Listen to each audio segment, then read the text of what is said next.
नमस्कार। आज की क्लास में आप सभी का स्वागत है। आज की क्लास में हम क्रियाशीलता अनुपात एक्टिविटी रेशियो के अंतर्गत व्यापारिक प्राप्य आवर्तन अनुपात ट्रेड रिसीवेबल टर्नओवर रेशियो को पढ़ेंगे। देखिए, पिछली क्लास में हमने स्टॉक टर्नओवर रेशियो के बारे में पढ़ा था, तो वो आप वीडियो ज़रूर देखें ताकि जो सवाल करवाए गए थे स्टॉक टर्नओवर रेशियो को भी आपके समझ में आ सके। आज हम पढ़ेंगे व्यापारिक प्राप्य आवर्तन अनुपात ट्रेड रिसीवेबल टर्नओवर रेशियो के बारे में। यदि आपने अभी तक चैनल को सब्सक्राइब नहीं किया तो आप चैनल को सब्सक्राइब जरूर कर लें ताकि अकाउंटेंसी और इकोनॉमिक्स से संबंधित जो भी वीडियो अपलोड किए जाएं उनका नोटिफिकेशन आपको तुरंत प्राप्त हो सके। देखिए, व्यापारिक प्राप्य अनुपात या ट्रेड रिसीवेबल टर्नओवर रेशियो में क्या बताता है। ट्रेड रिसीवेबल टर्नओवर रेशियो में ये बताता है कि व्यापार में जो उधार विक्रय हम करते हैं वो उधार विक्रय कितनी शीघ्रता से हमें रोकड़ के रूप में प्राप्त हो जाती है, वो व्यापारिक प्राप्य आवर्तन अनुपात बताता है। और यह अनुपात क्या है? यह अनुपात शुद्ध उधार विक्रय तथा औसत व्यापारिक प्राप्य, औसत व्यापारिक प्राप्य में क्या है, देनदार और बीआर को शामिल करते के साथ संबंध स्थापित करता है। यानी जो net credit revenue from operation है और एवरेज ट्रेड रिसीवेबल है उनके बीच के संबंध को बताता है। तो इसका सूत्र हो गया ट्रेड रिसीवेबल टर्नओवर रेशियो बराबर net credit revenue from operation बटा एवरेज ट्रेड रिसीवेबल। ठीक है। अब एवरेज ट्रेड रिसीवेबल कैसे निकालेंगे? तो एवरेज ट्रेड रिसीवेबल का सूत्र हो गया opening debtors plus BR plus closing debtors plus BR बट्टा 2। यानी opening debtors plus BR plus closing debtors plus BR को जोड़ेंगे और 2 का भाग लगा देंगे तो आ जाएगा एवरेज ट्रेड रिसीवेबल। अब net credit revenue from operation का मतलब क्या हो गया? शुद्ध उधार विक्रय। शुद्ध उधार विक्रय कैसे निकलता है? उधार विक्रय में से विक्रय वापसी घटा देंगे तो शुद्ध उधार विक्रय हमें प्राप्त हो जाएगी। देखिए, ये अनुपात में क्या बतलाता है? ये अनुपात बतलाता है कि देनदारों व ब्याज से कितनी शीघ्रता से रोकड़ वसूली हो रही है। जैसे मैंने बताया कि जो ट्रेड रिसीवेबल टर्नओवर रेशियो वो बताता है कि जो हमने उधार विक्रय किया है तो देनदारों से तथा प्राप्य बिलों से कितनी शीघ्रता से हमें रोकड़ वसूली प्राप्त हो रही है, यह बताता है। यह अनुपात जितना अधिक होता है वसूली में कुशलता का, उतना ही परिचायक है, उतनी ही जल्दी हमें जो राशि है वो नकद प्राप्त हो रही है। यदि यह अनुपात कम है तो ये कम कुशलता का परिचायक है और हमारी राशि है जो उधार विक्रय की है वो हमें विलंब से या लेट प्राप्त होती है। ठीक है ना। चलिए, अब नोट लगा के मैंने एक बात लिखी है कि यदि सवाल में उधार विक्रय के बारे में कोई सूचना नहीं है तो कुल विक्रय के आधार पर सवाल हल करेंगे। यानी net credit revenue from operation उधार विक्रय के बारे में कोई भी सूचना प्रश्न में नहीं दी गई है तो हम कुल विक्रय के आधार पर प्रश्न को हल करेंगे। ठीक है ना। तो आपको ये नहीं देखना कि ये ट्रेड रिसीवेबल टर्नओवर रेशियो पूछा है और उधार विक्रय तो दी नहीं गई है तो हम प्रश्न को कैसे हल करें? तो आप टोटल रेवेन्यू फ्रॉम ऑपरेशन कुल विक्रय के आधार पर प्रश्न को हल कर देंगे।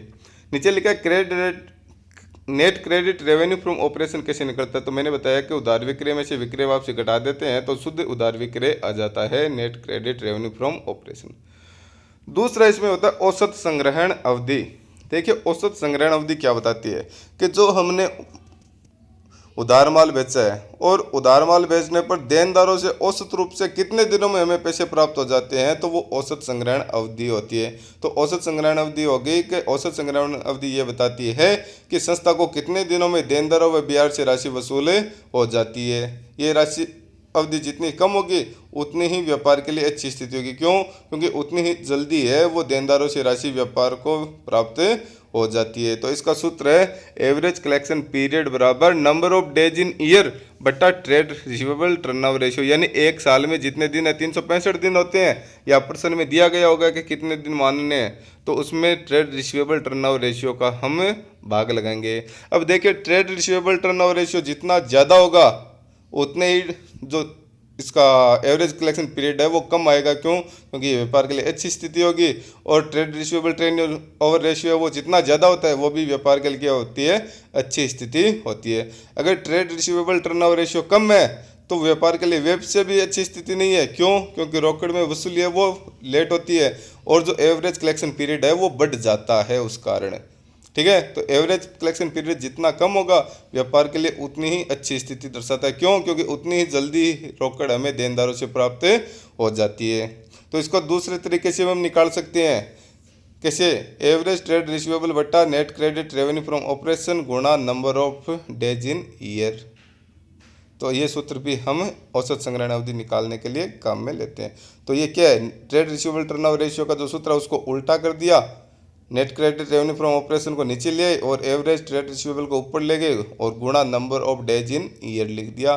तो बात एक ही है कि चाहे तो number of days in year में ट्रेड रिसीवेबल टर्नओवर रेशियो का भाग लगा दो, वरना ऐसे निकाल लो।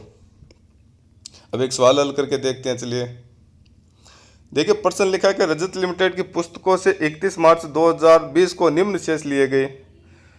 व्यापारिक प्राप्य आवर्तनुपात एवं औसत संग्रहण अवधि की गणना कीजिए। देखिए, ट्रेड रिसीवेबल टर्नओवर रेशियो और एवरेज कलेक्शन पीरियड हमें ज्ञात करनी है। ठीक, कोई बात नहीं। अब एक आगे लिखा है वर्ष में 360 दिन मानने हैं, यानी एवरेज कलेक्शन पीरियड अब जब हम निकालेंगे तो हमें number of days in year कितने मानने हैं, 360 मानने हैं, न कि 365, क्योंकि परसेंट में दिया गया 360, तो हम 360 ही मानेंगे। पहला, संचालन से कुल आगम यानी कुल विक्रय है 3 लाख। संचालन से नगद आगम, नगद विक्रय है 60,000। संचालन से आगम वापसी, विक्रय वापसी यानी सेल्स रिटर्न है 21,000। कुल देनदार 31/3/19 को यानी ओपनिंग डेटर्स है वो 8,000। कुल देनदार 31/3/20 को, देखिए हमारा जो वर्ष समाप्त होता है वो 31 मार्च 2020 को होता है, तो 31/3/20 को है वो क्लोजिंग डेटर्स हो गए 10,000। प्राप्य बिल है वो 31/3/19 यानी ओपनिंग हो गए 4500 और प्राप्य बिल 31/3/20 क्लोजिंग हो गए 6700। संदिग्ध ऋणों पर आयोजन हो गए 2,000 रुपये। ठीक है, तो हमारे पास कुल बिक्री है, कुल आगम है, टोटल रेवेन्यू फ्रॉम ऑपरेशन है 3 लाख रुपए। कैश रेवेन्यू फ्रॉम ऑपरेशन नगद बिक्री है 60,000 रुपये। तो नगद बिक्री में कुल बिक्री में से नगद बिक्री घटा देंगे तो उधार बिक्री आ जाएगी अपने पास। और शुद्ध उधार बिक्री के लिए उधार बिक्री में से हम विक्रय वापसी घटा देते हैं, 21,000 है, तो शुद्ध उधार बिक्री हमारे पास आ जाएगी। ठीक है, तो सबसे पहले सूत्र लगाएंगे, ट्रेड रिसीवेबल टर्नओवर रेशियो बराबर net credit revenue from operation बट्टा एवरेज ट्रेड रिसीवेबल। फिर इसका वर्किंग नोट तैयार करें।